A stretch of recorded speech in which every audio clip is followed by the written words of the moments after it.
사랑합니다. 성도 여러분, 화요일 아침 냉천골의 아침 말씀 묵상 시간입니다. 오늘도 복된 날 되기를 소망합니다. 어제는 찬송을 부르는 중에 제 컴퓨터에 문제가 생겼었죠. 여러분들 그래도 은혜의 시간이 된 줄로 믿고요. 오늘 또 괜찮기를 바라면서 말씀부터 보도록 하겠습니다. 우리 말씀 보십시다. 오늘부터는 이제 야고보서 말씀을 보려고 합니다. 야고보서. 잘 아는 말씀이죠. 지난 주일에, 우리 지금 요사이 주일에는 죽음에 이르는 7가지 죄악에 대해서 살펴보는데 그 중에 탐심을 살펴봤잖아요. 그런데 이제 오늘부터는 야고보서를 살펴보면서 은혜 받으며 주의 축복 누리기를 소망합니다. 말씀 보십시다. 야고보서 1장 1절입니다. 서론이죠. 야고보서 1장 1절. 하나님과 주 예수 그리스도의 종 야고보는 흩어져 있는 12지파에게 문안하노라. 아멘. 이 한 절 말씀, 이것을 통하여서 야고보서를 좀 이해하려고 합니다. 오늘 또 내일 아니면 모레까지도 가능한 이야기일 수 있어요. 왜냐하면 성경을 좀 더 잘 이해하고 일상에 우리 모두, 성도들 모두가 하나님의 말씀을 실제로 풀고 해석하고 또 삶에 적용하기 위해서 이 서론도 참 중요하거든요. 한번 살펴보십시다. 이 야고보서는 성경의 분류 중에 공동서신이라는 표현을 써요. 공동서신은 신약 성경에는 사복음서가 있죠. 마태, 마가, 누가, 요한복음, 사도행전 역사서입니다. 교회의 역사. 바울 서신이 있어요. 사도 바울이 직접 쓴 서신들. 그 다음에 히브리서가 있죠. 아직 저자가 정확하게 밝혀지지는 않고 있어요. 요한계시록, 묵시록이죠. 그 외에 7권의 책이 남아있는데 야고보서, 베드로전서, 베드로후서, 요한 1서, 요한 2서, 요한 3서, 요한계시록, 유다서, 요한계시록은 묵시록이니까 유다서, 그렇게 7개. 이것이 바로 공동서신입니다. 공동이란 말은 가톨릭이라는 영어 단어인데 이건 일반적, 보편적이라는 뜻을 가지고 있어요. 그래서 공동서신이라는 말은 전 세계에 일반적으로 적용할 수 있는 말씀, 모든 인류에게 보편 타당한 말씀, 그것을 가리킵니다. 그래서 오늘 표현대로 하면 이런 거죠. 하나님과 주 예수 그리스도의 종 야고보는 흩어져 있는 12지파에게 문안하노라 그랬어요. 바로 흩어진 12지파에게 모두 적용되는 진리의 말씀, 공동서신. 이 흩어진 12지파는 오늘날 우리식으로 해석하면 전 세계 만국에 있는 교회 전체, 성도들 전체를 이야기한다고 할 수 있습니다.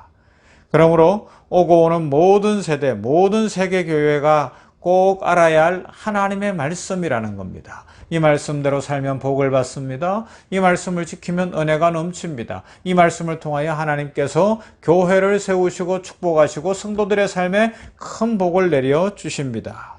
자, 야고보서 서론입니다.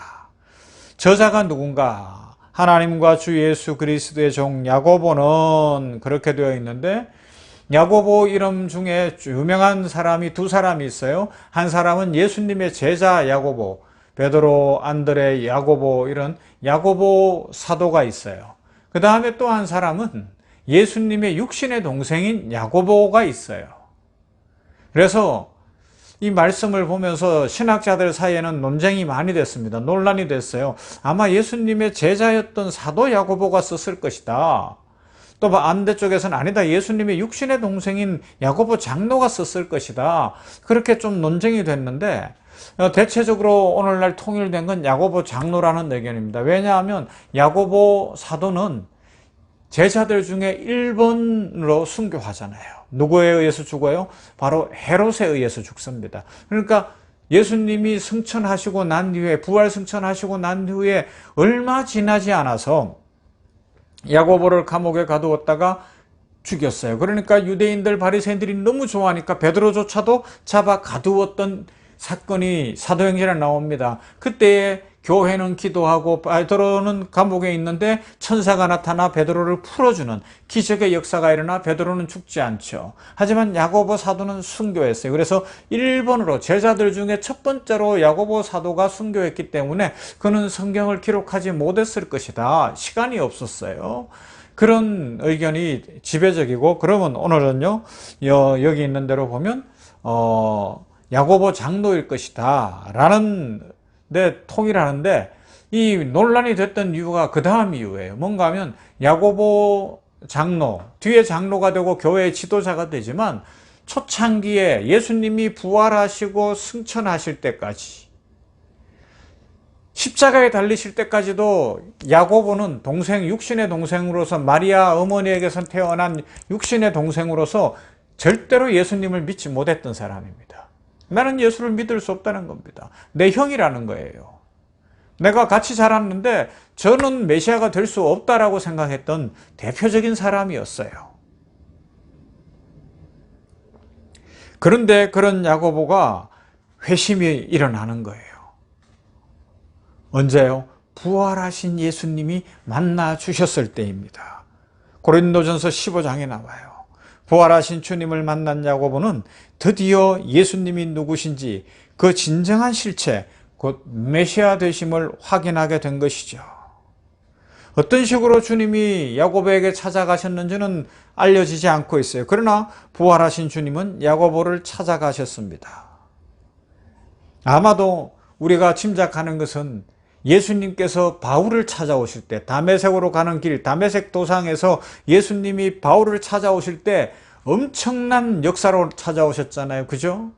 소리가 나고 눈이 멀고 빛이 비치고 막 그런 역사가 일어나서 바울이, 그 악했던 바울, 율법에 사로잡혔던 바울, 부정적인 생각에 사로잡혔던 바울이 완전히 뒤집어졌는데, 그것처럼 아마도 야고보도 육신의 예수님의 동생으로서 끝까지 예수님을 거부하고 십자가에 달려 죽을 때도 전혀 믿지 못하고 이런 마음을 탁 닫고 있었던 사람이었기 때문에 예수님께서 단순히 찾아가서 내가 살아났다, 그 정도의 이야기가 아니라 그에게도 뭔가 획기적인 일이 있지 않았을까. 그랬기 때문에 뒤에 야고보는 교회의 지도자가 되고 놀라운 일들을 이루어가는 초대교회의 지도자가 될 수 있는 예수 그리스도의 제자가 됐다라고 생각을 합니다. 그러나 구체적으로 그게 뭔지는 성경에는 없어요. 아무튼 중요한 건, 우리가 확실히 기억해야 되는 것은 부활하신 예수님이 만나 주셨다는 거예요.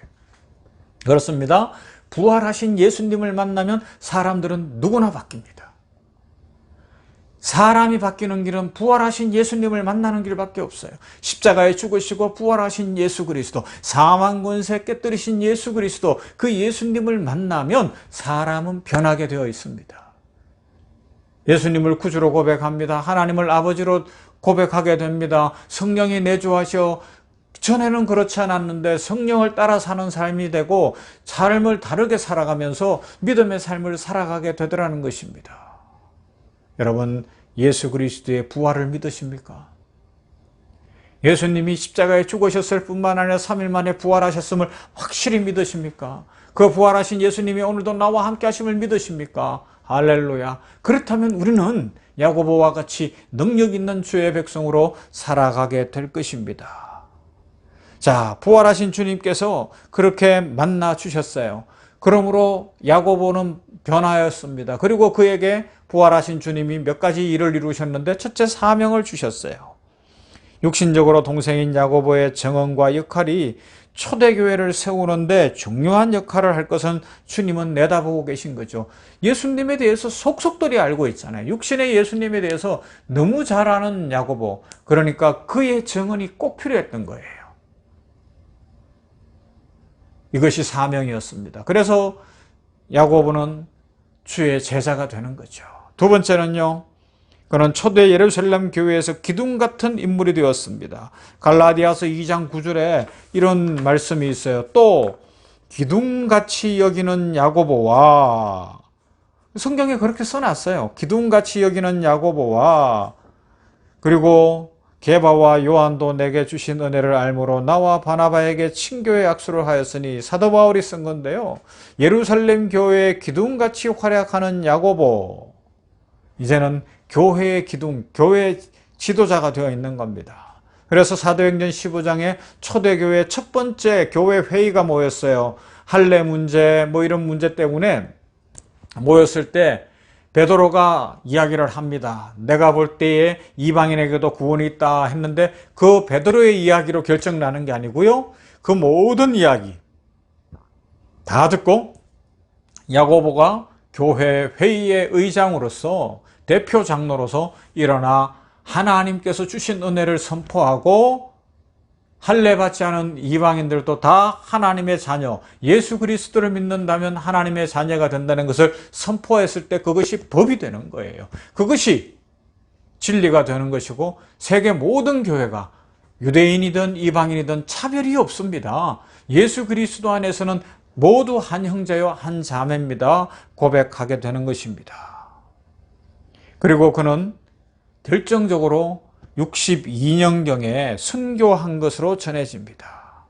거룩하고 아름다운 순교의 반열에 들어선 거죠. 62년경이면 이제 이 로마의 황제 네로가 통치하던 그 시절점이었던 것 같은데 예루살렘에서 네로에 의해서 죽는 것은 아니고요. 그는 로마로 간 건 아니고 예루살렘 교회 지도자로 있었기 때문에 예루살렘에서 바리새인들은 야고보의 설교와 간증을 가장 싫어했다고 해요. 왜요? 너무 생생하니까.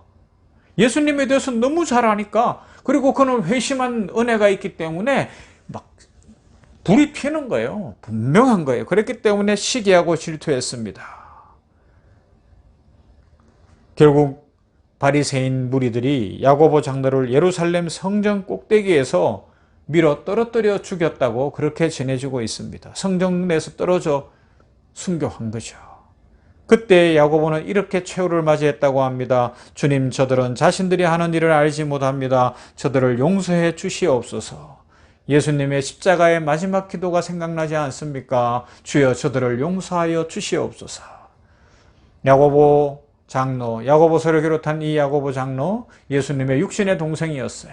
믿지 못했으나 믿은 후에는 확실히 믿었고 사명이 있었고 지도자가 되었고 순교하기까지 하나님의 백성으로 예수 그리스도의 제자의 삶을 살았습니다. 우리 냉천골 아침 말씀 묵상하는 성도들이요, 이왕에 예수님 믿는 것, 우리 야고보 장로처럼 완전히 변화되어서 예수님의 영광을 위하여, 하나님의 영광을 위하여 성령 충만함으로 잘 믿는 성도들 다 되시기를 주님의 이름으로 축원합니다. 사랑과 은혜가 풍성하신 하나님 감사합니다. 화요일 아침입니다. 오늘도 냉천골의 아침 말씀 묵상하는 중에 이제 오늘부터는 야고보서를 살펴봅니다. 오늘 야고보서 서론을 시작했습니다. 야고보 장로가 누구인지에 대해서 한번 살펴보고 있습니다. 예수님의 육신의 동생이었던 야고보 장로, 십자가에 죽으실 때까지도 거부했고 믿지 못했던 야고보, 그러나 부활하신 주님이 만나 주셨기에 인생이 완전히 뒤집어져 사명을 붙드는 자, 예루살렘 교회의 지도자, 순교하는 자 되었으니 감사합니다. 우리들도 부활하신 주님이 만나 주셔서 하나님의 자녀가 되고 예수님 믿으며 오늘도 살게 하신 줄 믿습니다. 이 부활하신 주님을 확실히 믿습니다. 이 신앙을 가졌으니 우리 냉천골의 아침 말씀 묵상하는 모든 성도들마다 진정한 변화가 있게 하여 주시옵소서. 야고보 장로 같은 변화가 있게 하여 주시옵시고 뜨거운 신앙, 실천적 신앙, 강한 신앙의 소유자들이 다 되게 하여 주시옵소서. 바리새인들, 유대주의자들이 야고보의 설교를 싫어했던 것처럼 생생하게 나를 만나주시고 나를 사랑하시고 나를 구원해 주신 예수님을 전할 수 있는 능력 있는 성도들 다 되게 하여 주시옵소서. 야고보서를 살펴보는 중에 은혜 주시고 축복 주시고, 어제는 이 음악이 제대로 나오지 않았는데 하나님 복을 내려 주시어서 찬송을 부를 때도 악한 막이 틈타지 못하게 하시고 주의 은혜로 함께 하시며 이 모든 기계들도 지키시고 주께서 복을 내려 주시옵소서. 오늘도 힘 주시고 은혜 주실 하나님, 한 사람 한 사람에게 복 주실 하나님, 장막하시고 여러 가지로 무덥고 힘든 때 전인을 강건케 하실 하나님 감사합니다. 우리 성도들 지키시고 축복해 주시옵소서. 예수님 이름으로 기도하옵나이다. 아멘. 찬송합시다. 430장 주와 같이 길 가는 것.